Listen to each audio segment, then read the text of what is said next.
मेरे सभी पूर्वजों को मेरा सादर प्रणाम। ओम श्री गणेश देवताय नमः। ओम श्री कुल देवताय नमः। ओम श्री गुरु देवताय नमः। ओम सर्वश्री इष्ट देवताय नमो नमः। शिव शरण दोस्तों, मैं हूं कड़प्पा। फिर से आपके सामने हाजिर हूं। दोस्तों, पंचांग आज का अभी आपके सामने प्रस्तुत करने जा रहा हूं। दोस्तों, आज तारीख 15 अप्रैल 2025, शालिवान शक 1947 संवत्सर विश्वावसु आयन उत्तर ऋतु सौर वसंत मास चैत्र पक्ष कृष्ण तिथि। दोस्तों, आज की द्वितीया तिथि है। सुबह 10:56 के बाद तृतीया तिथि शुरू होगी। वार मंगलवार है। नक्षत्र दोस्तों विशाखा नक्षत्र है। देर रात 3:10 के बाद अनुराधा नक्षत्र शुरू होगा। योग दोस्तों सिद्धि योग है। रात 11:32 के बाद व्यतिपात योग शुरू होगा। करण दोस्तों गरज करण है। सुबह 10:56 के बाद वनिज करण शुरू होगा। और मध्य रात 12:08 के बाद विष्टिकरण शुरू होगा। दोस्तों प्रमुख ग्रहों की राशि स्थिति सुबह 5:30 बजे कुछ इस तरह होगी। सूरज मेष राशि में होगा, चांद तुला राशि में, गुरु वृषभ राशि में और शनिदेव मीन राशि में होंगे। मुंबई विभाग में सूरज का आगमन और निगमन कुछ इस तरह होगा। आगमन जो है सुबह 6:23 पर होगा और निगमन जो है शाम 6:55 पर होगा। दोस्तों, इसी पंचांग के आधार पर अब हम आज के पूजा के लिए संकल्प छोड़ने जा रहे हैं। तब आप आपके दाहिने हाथ की हथेली पर थोड़ा सा जल, थोड़े अक्षत, एक फूल या फूल की पंखुड़ी ले दोस्तों। और ये संकल्प जो है छोटा सा बोलना शुरू कर दे। हर ओम शिव शिव शंभो रात्ने प्रवर्तमानस्य ब्रह्मणो द्वितीय परार्धे श्वेत वराह कल्पे वैवस्वत मन्वंतरे कलियुगे प्रथम पादे जम्बूद्वीपे भरतवर्ष भरतखंडे मेरो दक्षिण दिग्भागे महाराष्ट्र देशे व्यावहारिक चांद्रवाणी शालिवान शक 1947 प्रभादि षष्ठी संवत्सरों में विश्वावसु नाम संवत्सरे उत्तरायणी सौर वसंत ऋतु चैत्र मासे कृष्ण पक्षे भौम वासरे विशाखा नक्षत्रे सिद्धि योगे गरज करणितायाम द्वितीय शुभति तो वीर गोत्र में उत्पन्न में कड़प्पा मोपात दुरित क्षय द्वारा से पार्वती परमेश्वर प्रीत्यर्थ विधिवत पंचोपचार एवं षोडशोपचार इष्टलिंग पूजा एवं नित्य देव पूजा करिष्ये। दोस्तों, यहीं पर ये संकल्प जो है खत्म हो चुका है। अब आपके दाहिने हाथ के हथेली पर जो संकल्प का पानी है वो सामने वाली थाली में छोड़ दो दोस्तों। दोस्तों, इस संकल्प की काल मर्यादा सुबह 10:56 तक है। इस समय के बाद भी अगर आपको किसी धार्मिक विधि की संपन्नता के लिए संकल्प छोड़ना है तो कृपा करके आप ऊपर के बदले हुए पंचांग का सहारा लेकर नया संकल्प तैयार करें और उस संकल्प में आप जो करने जा रहे हैं धार्मिक विधि उसका उल्लेख अवश्य करें। तब जाकर आपकी ये धार्मिक सेवा संबंधित देवताओं तक पहुंचेगी और उनका आशीर्वाद आप तक पहुंच जाएगा। आपका जीवन और भी सुखमय बन जाएगा। दोस्तों अब मुहूर्त विभाग में देखते हैं। इसमें धार्मिक विधि और उनके मुहूर्त काल कुछ इस प्रकार दिए गए हैं। सबसे पहले सगाई के लिए मुहूर्त दिया गया है तारीख 18, 20, 21 और 22। गोद भराई के लिए मुहूर्त है तारीख 18। नामकरण करने के लिए मुहूर्त है तारीख 20। मुंडन करने के लिए मुहूर्त है तारीख 24। गृह प्रवेश करने के लिए मुहूर्त है तारीख 18, 20 और 21।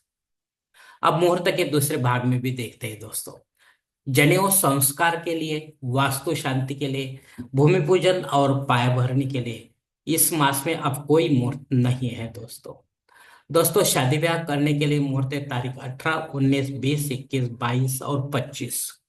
देव मूर्ति की प्राण प्रतिष्ठा अगर आप करना चाहते हो तो इसके लिए मुहूर्त दिया गया है तारीख 20, 21, 24 और 25। ये प्राण प्रतिष्ठा दोस्तों आप सभी देवी देवताओं के मूर्ति की कर सकते हो, लेकिन आपका कर्तव्य बढ़ जाएगा जब प्राण प्रतिष्ठा होने के बाद, क्योंकि इस मूर्ति पर आपको रोजाना संबंधित देवताओं का अभिषेक लेना जरूरी होता है। तब जाकर ये मूर्ति जो है वो जागरूक रहती है। चाहे मंदिर में हो या हमारे घर में हो, तो हमें प्रसन्नता प्रदान करती है, हमें अभय प्रदान करती है और हमारी शास्त्र मान्य जो मनोकामनाएं वो भी कुछ हद तक पूरी हो जाती है दोस्तों।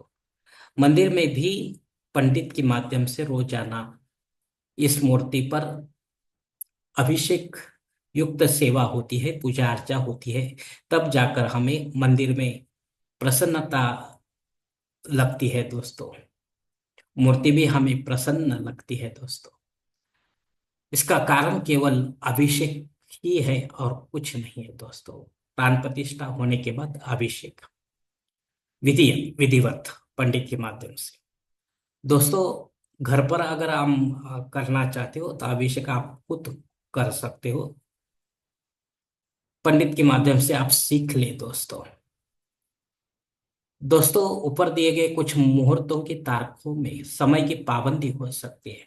कृपया इसे जानने के लिए आप मुझे कमेंट्स बॉक्स में पूछें, या फिर कोई अच्छे से पुरोहित से संपर्क करें या पंचांग तारक से, और तब जाकर आप अपने जन्म कुंडली के हिसाब से आपके लिए कोई अच्छा सा मुहूर्त चुने, ताकि विधि में कोई बाधा ना आए और विधि का पूरा पूरा फल आपको प्राप्त हो दोस्तों।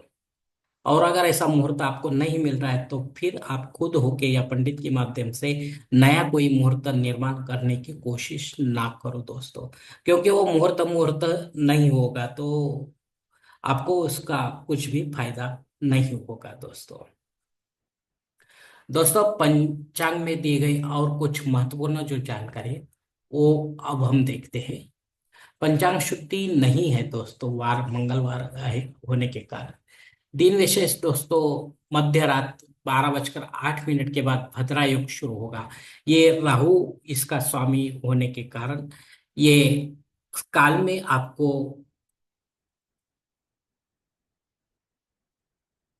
महत्वपूर्ण काम को नहीं करना है, वरना आपको अपयश आने की या असफलता मिलने की को ज्यादा गुंजाइश होती है दोस्तों।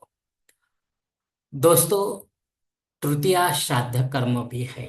अगर आपके माता या पिता आपको छोड़कर इस तिथि पर परलोक सिधार गए हैं तो उनके नाम से आपको विधिवत पंडित के माध्यम से ये श्राद्ध कर्म करना चाहिए दोस्तों। विधिवत करें, पंडित के माध्यम से करें और अपराह्न काल में करें, चाहे घर पर करें या तीर्थ क्षेत्र में करें, लेकिन करें दोस्तों।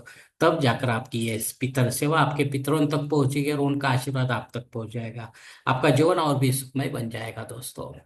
दोस्तों, अग्नि धरती पर हाजिर नहीं है, इसलिए आपको नया कोई होम यज्ञ या कर्मकांड, छोटा हो या बड़ा, आप नहीं कर सकेंगे। जो रेगुलर है वही आपको करना होगा। राहु काल दोस्तों दोपहर 3 बजे से लेकर 4:30 तक है दोस्तों। इस 1.5 घंटे के काल में राहु अत्यंत प्रभावी होने के कारण वो अपने कामों को बिगाड़ देता है दोस्तों। इसलिए आपको इस 1.5 घंटे के काल में महत्वपूर्ण काम को नहीं करना है, वरना आपको असफलता प्राप्त हो सकती है दोस्तों। और कोई समय पूरा करने की कोशिश करो ताकि आपको यश प्राप्त हो। प्रमुख गोचर वक्री ग्रह या कोई अस्तंगत ग्रह नहीं है दोस्तों। धन्यवाद दोस्तों, आज का ये पंचांग का वीडियो मैं यहीं पर खत्म करता हूँ। अगर आप मेरे विचारों से सहमत है तो कृपा करके मेरा धर्म कर्म चैनल सब्सक्राइब करो, लाइक करो, आपके मित्र परिवार के साथ शेयर करो, और कमेंट्स बॉक्स में आप अपना राय जरूर दे दोस्तों। और मेरा अगला वीडियो आप तक पहुंचने के लिए बेल बटन पर अवश्य दबाएं। धन्यवाद दोस्तों, हमारी अगली मुलाकात होने तक आप खुश रहे, आनंदी रहे और प्रसन्न रहे। हरि ओम, शिव शंभो महादेव।